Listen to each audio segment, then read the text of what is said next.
Happiness ji. is a state of mind. अच्छा Happiness is a ji state of mind. जी ਜਿਹੜੀ ਖੁਸ਼ੀ ਹੈ ਨਾ ਜੀ। ਉਹ ਤੁਹਾਡੇ ਜ਼ਿਹਨ ਦੀ ਇੱਕ ਹਾਲਤ ਹੈ। जी ਉਹਦੇ ਵਾਸਤੇ ਨਾ ਪੈਸਾ ਜ਼ਰੂਰੀ ਹੈ, ਨਾ ਕੋਠੀ ਜ਼ਰੂਰੀ ਹੈ, ਨਾ ਬੰਗਲਾ ਜ਼ਰੂਰੀ ਹੈ, ਨਾ ਗੱਡੀ ਜ਼ਰੂਰੀ ਹੈ, ਨਾ ਮਾਲੋ ਜ਼ਰ ਜ਼ਰੂਰੀ ਹੈ, ਨਾ ਕੋਈ ਬਹੁਤ ਵੱਡਾ ਹੋਣਾ ਜ਼ਰੂਰੀ ਹੈ। जी बिल्कुल ਉਹ ਜਿਹੜਾ ਲੰਮਾ ਕਰ जी ਉਹ ਨੇਮਤ ਜਿਹੜੀ ਹੈ ਉਹ ਜੀ ਯਾਰ। ਸੜਕ ਤੇ ਬੈਠੇ ਹੋਏ ਮੋਚੀ ਠੀਕ। ਹੋ ਸਕਦੀ ਹੈ। ਉਹ ਤੁਹਾਨੂੰ ਠੀਕ। ਜ਼ਿਆਦਾ ਖੁਸ਼ ਹੋਵੇ ਤੇ ਰਾਤੀ ਜ਼ਿਆਦਾ ਸਕੂਨ ਦੀ ਨੀਂਦਰ ਸੌਂਦਾ जी था ਤੁਹਾਡੇ ਬੰਗਲੇ ਵਾਲਿਆਂ ਕੋਲ ਨਹੀਂ ਹੋ ਲੰਮੀ ਸਕਦੀ। ਕਰ जी ਠੀਕ ਹੈ जी जी ਸਮਝ ਆਉਂਦੀ ਨਹੀਂ ਪਈ जी जी So, ji ji ji happiness is a state of mind.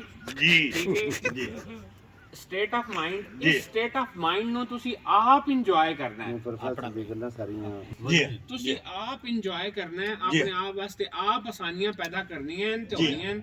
ਅਗਰ ਤੁਸੀਂ ਇਸ ਦੁਨੀਆ ਦਾ, ਔਲਾਦ ਦਾ, ਮਾਲ ਦਾ, ਇਹਦਾ ਤੁਸੀਂ ਸਟ੍ਰੈਸ ਲੈਣਾ ਹੈ ਨਾ जी ਤੇ ਬਾਅਦ ਤੁਸੀਂ ਕਿਸੇ ਖਾਤਾ ਜੋਗਾ ਨਹੀਂ ਰਹਿਣਾ। खत्म खत्म खत्म